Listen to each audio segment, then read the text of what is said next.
Hello and welcome back to the channel where we are reviewing and recapping every single episode of Mashin Sentai Kiramager.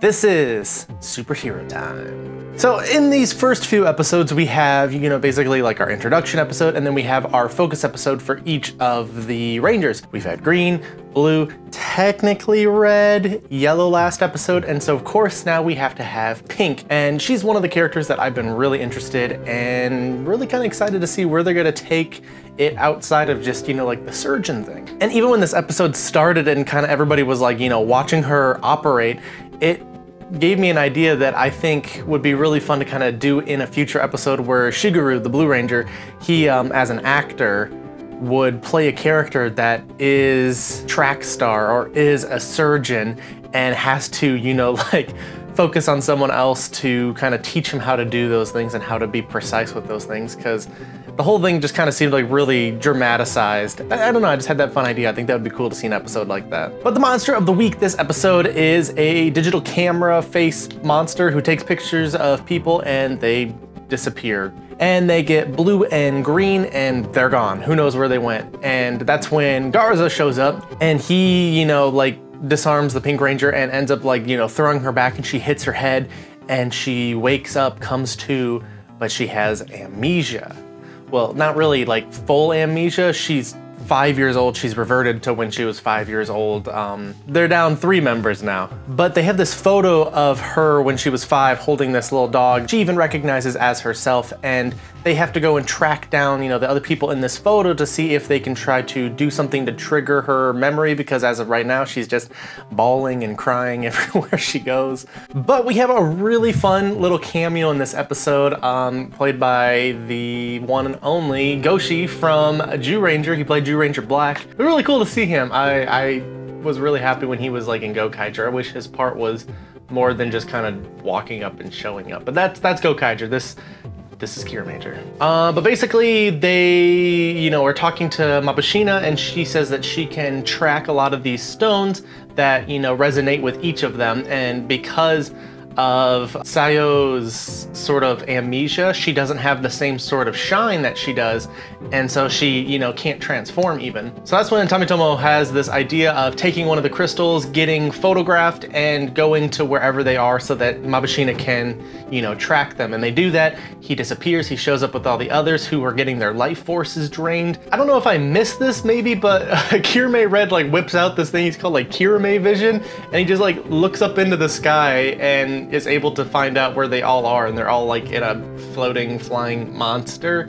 I don't know, I thought that part was a little weird. The only way to get to them is to use the helicopter or whatever the hell they call it, and that's through Pink, but because she can't transform, that means that her stone also can't transform. And so he, tries talking to her, trying to reason with her, and basically puts it the same way that they were told in the story where she saved this dog as a little girl and grew up to wanting to help save other people by becoming a doctor, and it was all from this one inciting moment.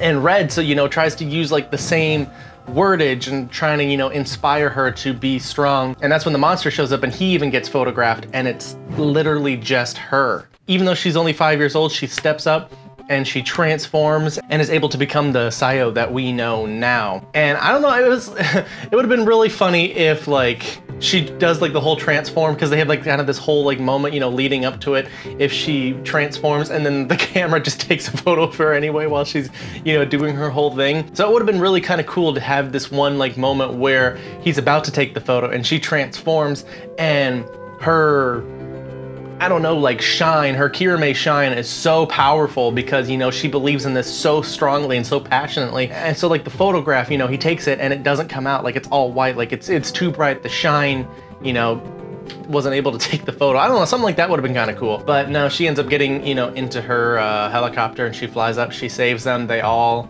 join together, even though, she's still a little girl at heart and in mind, I guess. They team up, they defeat the monsters, and yeah, that's pretty much the episode. And then they're running around and she gets her head hit with Mabashina, and she comes to and she's back to her old ways, which would be weird if they tried to keep, you know, the 5-year-old sort of storyline gag going for longer than just that one episode. But you know, it was good. It served its point. It was good. I also think that like a lot of Focus Pink episodes in Sentai are some of the strongest ones. This one being a really good one, kind of, you know, like the culmination of her, you know, getting over those fears and becoming Sayo again. It was a really good moment. You know, nothing will ever quite be on par with Gokaiger Pink Iam's episode where she confronts the man that killed her parents, and you know, that episode is like the definition perfect Sentai episode, you know, for character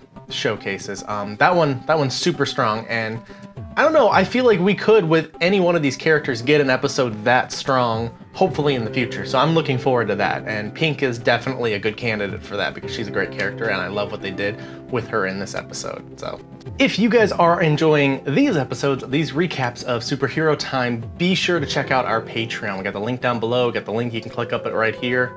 Yeah, right there. And you can watch the next set of episodes before anybody else, since I'm still playing catch up. Once we catch up, you know, it'll be like maybe a couple hours, maybe even a full day before it even goes up, that you guys will get to watch those new recaps and any new episodes that go on the channel first right there. Super easy. We're also giving away monthly like little care packages, like we're gonna be sending out stickers, magnets, more, so keep your eyes peeled for that. But sorry, I haven't been uploading a lot on this channel, and I'm kind of, you know, doing this in a whole huge wave. I've been busy with Let's Talk Toku, but we're finally getting back into doing stuff like this. But our comment of the episode comes from Digital Jacob on episode 4's Superhero Time for Kiramager, and he says, "This episode bangs. The fights in the episode were really good, and it shows off Juru's intelligence as a leader that he knew Garza was lying from the start. Just really good. Also, Smoke Jorky is the mecha Guy Zorg should have gotten." I do agree with that. I love his mech. I love, you know, the dinosaur with the chainsaw.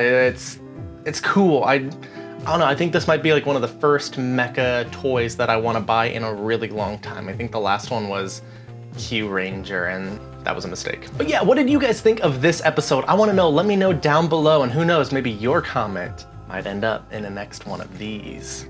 Who knows? But anyway, that's all that I have for this episode. Do not spoil anything beyond this. We want to keep everybody in the loop. We don't want to spoil anything for anybody. But yeah, I'll see you guys on the next Superhero Time. Bye!